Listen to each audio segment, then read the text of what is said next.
So the new Ratchet and Clank game has just come out, and I do love me some Ratchet and Clank, I gotta say.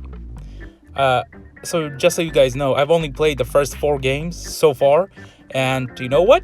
They're pretty good for the most part. The first one's kind of wonky gameplay-wise, but that's a topic for another day.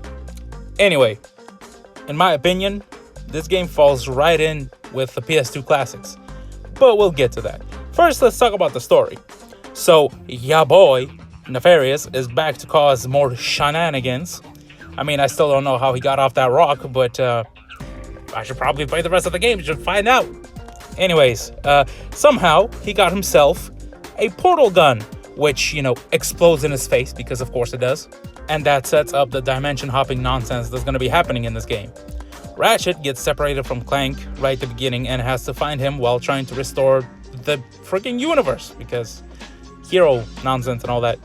Clank, meanwhile, meets Rivet, who is basically a gender-swapped version of Ratchet, and she is a rebel leader trying to fight against her version of Nefarious, which is much more competent, in my opinion, than the original one, because ya boy is dumb. Along the way, you meet different versions of the Ratchet and Clank NPCs, like, ya boy, Skid McMarks, the ultimate skater. Anyway, and you know what? It's kind of cute. I like it. So before I talk about anything else, let me just say how stupidly beautiful this game looks. I feel like a lot of people will say that it feels like you're playing a Pixar movie or something like that, and you know what? I tend to agree. There were multiple times when I was just sitting there thinking that, oh, hey, it's going to be a cutscene, but no, you're controlling the dudes, it's gameplay, it's freaking amazing. I don't know how they did this, it's insane. There are no loading screens, and the transitions between dimensions is perfect. I love it. How they did this, I have absolutely no idea. Insomniac, you guys are mad lads. And there are many things happening at once with so many assets on screen, it's dizzying. I mean, every location is new and varied. There's like a pirate level, a mining colony, an underwater level, and many, many more. Anyway, let's talk about some of that gameplay.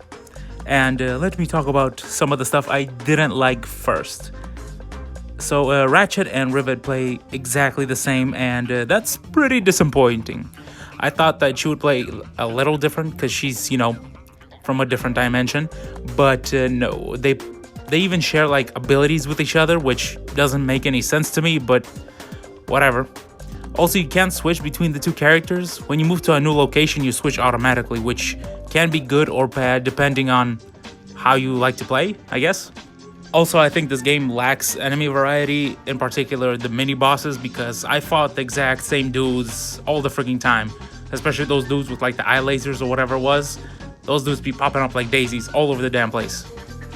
And also, whenever you do use like the Rift, basically like the portal gun or whatever it's called, it's used, but it's used kind of sparingly. I thought that it would be more of a mechanic in the game, but it's not used enough in my opinion.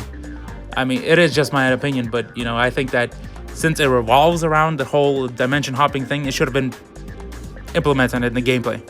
Also, and don't get me wrong, this game is pretty funny, but I don't think that it's as funny as those older PS2 games were, because them things were hilarious. Cryo-sleep?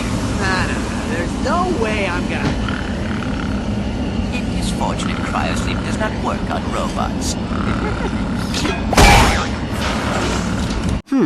Miss Gears may be in league with Dr. Nefarious.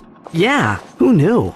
She always seems so sweet and innocent in her videos. Well, except for that one with the... She might possess information about what Nefarious is planning. Alright, enough of that nonsense, so let's get into that good stuff.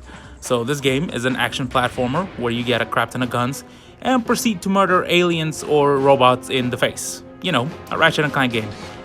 So instead of describing to you what Ratchet and Clank is, I'll just focus on some of the new features that I've experienced. So this game is mostly linear, but there is an open world level, and it's okay, I guess. I mean, at best it's okay, but mostly the game stays linear, which is good because the open world level it was awkward. In addition to that, you can tear holes into levels and enter different dimensions to play mini levels, and these transitions are mwah!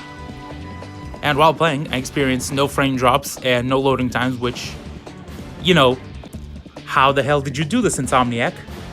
What did you do? How did you do this? This is incredible, but also kind of insane. Anyway, something different about this game is that it has an armor system, kind of like that garbage PSP game, which is better left forgotten. Let me tell you that. That game is garbage. But, you know, it's way better in this game in every single way. Don't play that PSP game. That game was ass. There's also a skill tree in this game, and you use Raritanium to upgrade it, which is fine. I don't mind, even if it's kind of pointless. You get kind of meager rewards for it. Anyway, it's a pretty fun, fluid game with great action and pretty good platforming, I gotta say. And it's a good follow-up to the great PS2 games of old. So what else do you want? It's a Ratchet and Clank game. It's gonna be fun regardless. Except for that PS2 game, that was ass. It took me around 15 hours to beat it, and honestly, it's the best PS5 game so far. So, you know, buy it. Not that you have a lot of options, because PS5 games kinda suck, not gonna lie. What I'm saying is, buy it, play it, love it. Anyway, if you guys want me to talk about more Ratchet and Clank games, please tell me in the comments because I would love to. Anyways, that's it for now. Goodbye.